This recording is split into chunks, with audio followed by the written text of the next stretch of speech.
All right, welcome everybody. Let me pull up my notes here and then we can get started. So this is the first time I've ever done this workshop and I'm very excited about it because number one, it's new, but then on top of that, because I love journaling.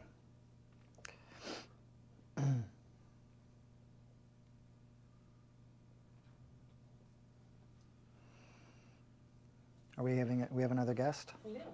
Excellent.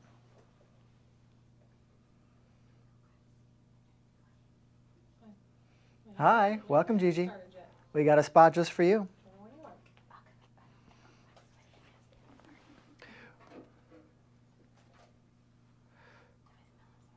Okay, so can anybody tell me what this is? Yeah, it's a journal. What else is it? Accountability. Accountability, sweet. What else? Thoughts. Therapy, thoughts, cool. It's an extension of my thoughts that run away from me. An extension. So that's a really cool thing and an awesome segue to where I want to go. Oftentimes, in the history of humanity, we have created things to be extensions of what our normal and natural capabilities are. For example, a computer, in a lot of ways, is an extension of our brain's processing power. You know, a calculator is an extension of our ability to do arithmetic, and cars are an extension of our ability to move around. Make sense? So when I asked you guys that super open-ended question, and you all just jumped right in and gave so many awesome things about what this is. Josh, what's up, man? Welcome. That's for you. Thanks. You're welcome. We're going to talk about what exactly this is, and it's different for everybody. We're going to talk about what it is for me and what I hope it can become for you, but let's first talk about what it's not. What this is not is a work of art. What this is not is a product. This is not something you are producing. And so for those of you guys that might be better at journaling, you've either done two things. Either number one, you've mastered making this look good, or you've decided that it doesn't have to look good. And for a lot of us that have enjoyed aspects of journaling, but we've not been able to consistently do it, a lot of times one of the biggest roadblocks to journaling is that it ends up not being perfect and doesn't look perfect.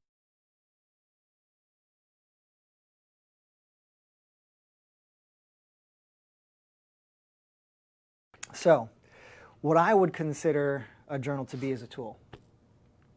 And it's a tool that allows us to access all the things that you guys shared. It's an extension of our thoughts, feelings, emotions. It's a way for us to stay accountable to ourselves, mostly. But I would absolutely encourage you that your journal needs to be hideously ugly.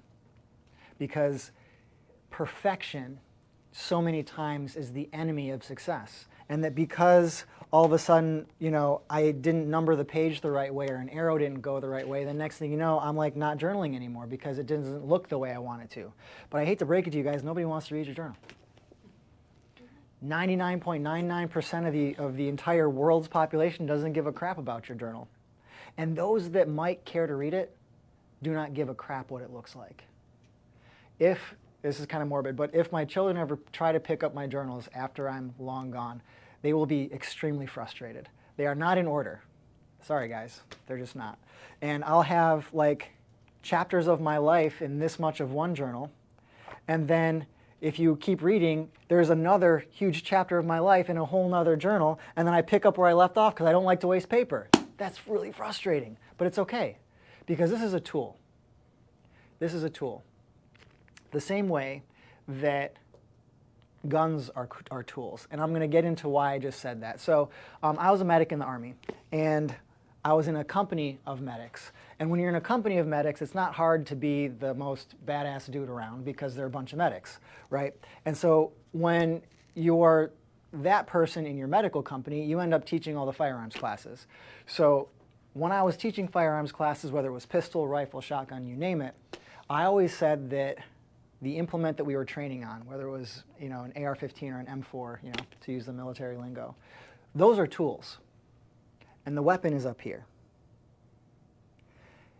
And it dawned on me as I was preparing for this class mentally a couple days ago what that really meant for me in my own life. And this is a weapon. Our brains are weapons, and we can use it to destroy our enemies.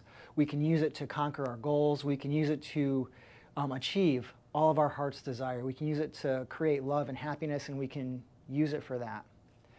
And at the same time, we can turn that weapon on ourselves, and from the inside out, completely destroy ourselves. So, the first thing we're going to get into is how to journal. So, number one, what should we journal about? A lot of people say that one of the barriers to journaling is that they don't know what to write about. And I can totally understand that, because for the longest time I had no idea what to write about either. Hi, journal. I'm me, and this was a day. Cool. Well, I really started getting better at journaling when I realized that the most important thing I could possibly journal about was my feelings. And let's write down some things together. All right? We're going to write down. And remember, this is going to be messy, so don't worry about a heading, don't worry about bulleted lists. Also, if you're trying to follow a bulleted list that I provide you orally, forget about it. I am horrible at numbering things when I list them out loud. So, feelings are neither good nor bad.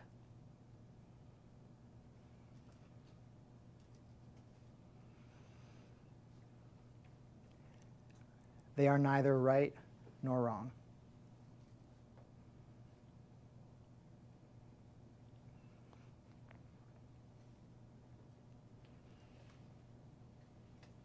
Feelings are feelings.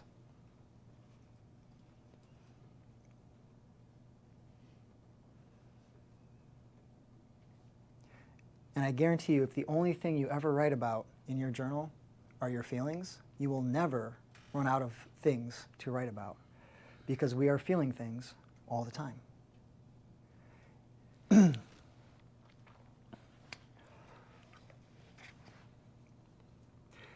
Now, when you are writing about your feelings, you need to do so with absolutely zero judgment. So write that right on the next line, zero judgment. And especially in the beginning, no criticisms and no problem solving. That will hinder your ability to express what and how you feel. Problem solving is what we do up here all the time at 1,000,000 miles an hour. So when you're writing in your journal, try to avoid that, at least for the beginning. Because until you really get a good idea of what the heck you're feeling, and maybe even why, or just really defining what that is, you're not going to be able to solve anything. In fact, you're just going to compound all of your problems. The other thing you can journal about is who you want to be.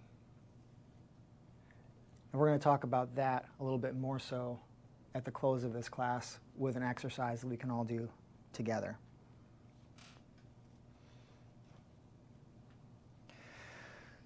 So back to feelings.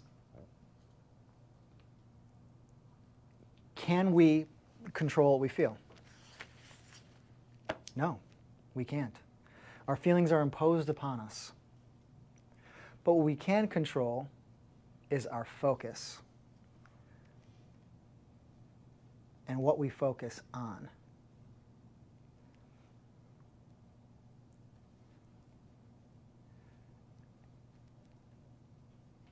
Focus drives emotion.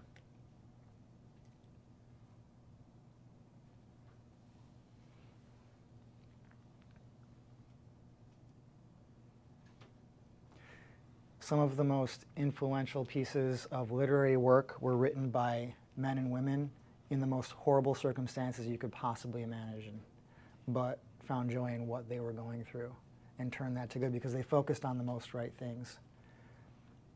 And this country especially is littered with individuals that materially have more than any human could possibly consume in a lifetime, yet are miserable. Because what you focus on drives your emotion.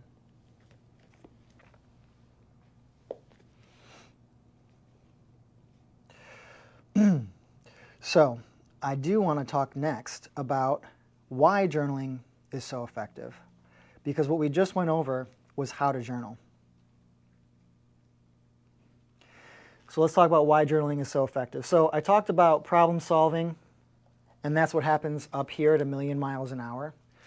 Who here can literally write exactly as fast as they think? Right, nobody. Nobody should even think about putting their hands up because nobody can write that fast. But still not even. And we can talk about typing as well versus writing because there's a difference.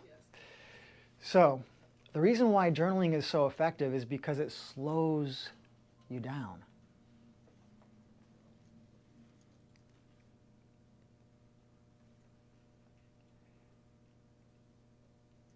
And if you're totally present in the process of journaling, it forces your brain to finish a thought before it moves on to the next one.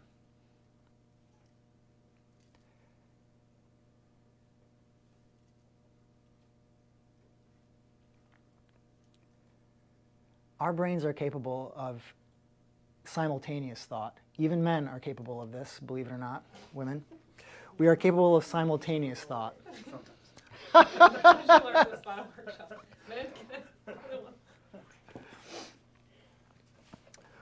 We can have simultaneous thought. It's tough for us to have simultaneous conversation.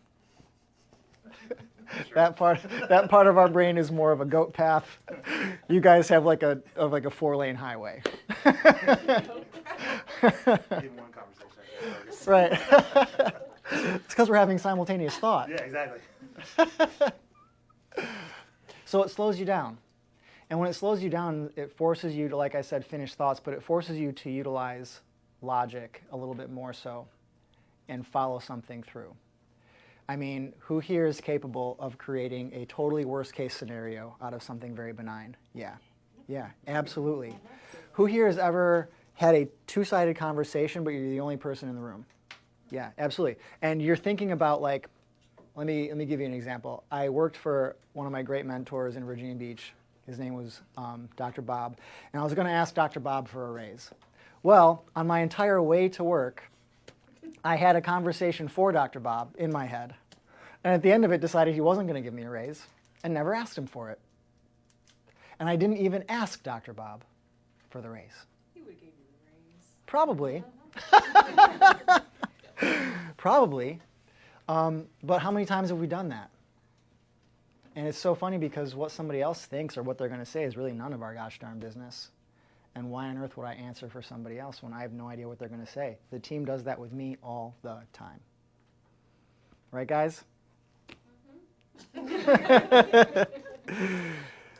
They think I'm going to get mad about stuff, and it's really not a big deal because we spin this stuff up in our heads a million ways to Sunday. And when you're forced to write that down, it's easier to organize all that stuff and realize that that's not really what's going to happen, or it's not likely.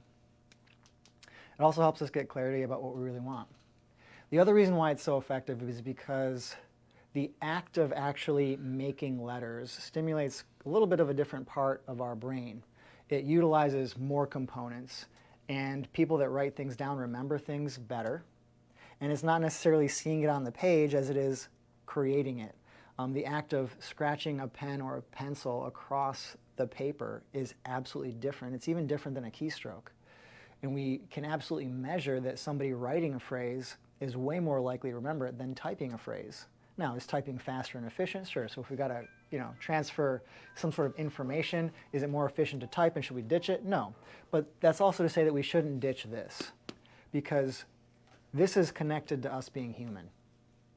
This and this is connected to us being human in some way. It's instrumental in, if you believe in evolution, the evolution of our species. I mean, humans have been imprinting images on things since like the dawn of the species, right? So this is a big deal. And that's another reason why it's so effective. So the last thing we're going to talk about before we start to wrap things up with a really cool exercise is how to pick the right accountability partner to journal. So number one, I was really selective as to who I personally invited to this class because not everybody's into it. And that's fine. Some people want to go through life imagining that, feelings really have no bearing on their life whatsoever, and that they've got it all handled and they don't need a tool to extend the ability for their brain to have congruent thoughts and attention. And we know what those people are like, right? So you probably would want to pick somebody that, number one, is going to be very supportive of you growing personally. Because you're not going to dive into this thing and be stagnant. It's just not going to happen. Not if you do it the right way. So you got to pick people that are going to be supportive of you growing and changing. And ultimately, not everybody is. The other thing is you got to pick somebody that's also interested in journaling so that you guys can help each other out. Maybe share some entries here and there, like a snippet of like, wow, I came to this profound thing.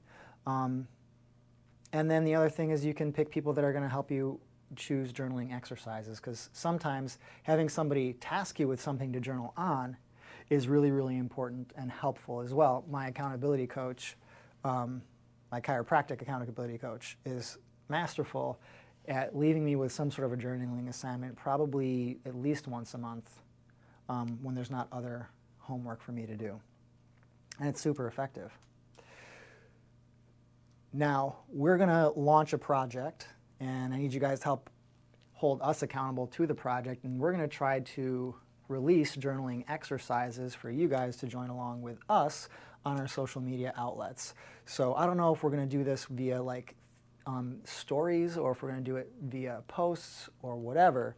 But if you guys have any ideas about how that might be super effective, how you would want to see it, but then what we can do is just that'll stimulate thought and emotion and really cool stuff. And if you'd love to show either the team or myself like snippets of what you've come to, or you don't want to share the contents of what you've written at all, but be like, hey, thanks for that. This is what I wrote. No, you can't read it, but it was awesome, and I appreciate it. And I've had people do that as well, which is awesome. So I and the team would be honored if we could be journaling accountability partners as well, which is fantastic. So to close, I want us to do a journaling exercise, and I'm really pumped to do this one with you because I've not done it in some months here. So I said that one of the awesomest things to journal about is who you want to be. So the journaling exercise we're going to do right now, and we've got a few minutes here. And when you're done with it, just leave. The workshop is over, really. We've got until quarter two. So that's 11 minutes now that it just switched. Yeah. So 11 minutes, which is more than enough. What we're going to journal on is number one. So I'm going to get back to my first page here. Who do you want to be? And you can easily talk about that in like broad terms, like in generalities, or you can set a timeline on it. And it's interesting how this exercise can change if you're talking about like a time frame of 5 years versus 1 year versus 10 years, or maybe even 20. You know what I'm saying? So pick a time frame if you want to do it that way, or just pick in generalities. Now, once you've defined who you want that person to be, and this will not all get finished today because I do have a hard time of quarter till for us to be finished because I got to get home. Then maybe once you've defined who that person is that you want to be, then maybe you can talk about in your journaling exercise, what does that person think? What does that person feel?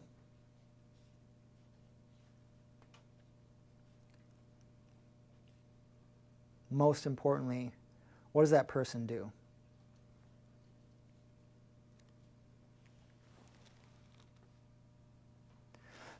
And before I set you guys loose, I want you to draw this with me.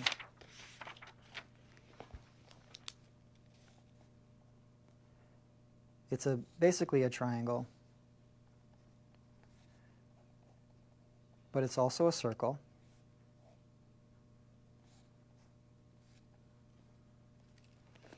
And it looks like this. Be, do, and have.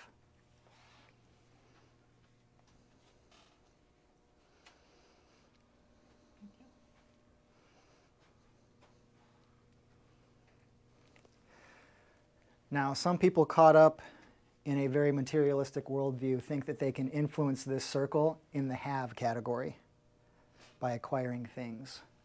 But I will tell you that that is very short-lived. It is exponentially, how can I put this? There's no end there's no fulfillment if you start trying to input the circle that way. So that's to say, like, oh, if I want to be a millionaire and have $1 million or have a sweet sports car, to go buy the sports car, you're not going to be a millionaire. Does that make sense? Now, dressing for a position that you want is a little bit of a different story where you can influence in that part of the circle. But the part where you really got to influence this thing is in the do column right here. Doing the things that the person you want to be does. So you can have the things that that person has. And for the most part, if you're looking at like 20+ year goals, the things that people most want are not material, and they are intangible. So let's rock. And thank you guys for joining us. And for those of you guys on social media, I hope that you guys at home are utilizing your journals, and I'm really looking forward to seeing all of your snippets of gold nuggets of journal entries. Live higher.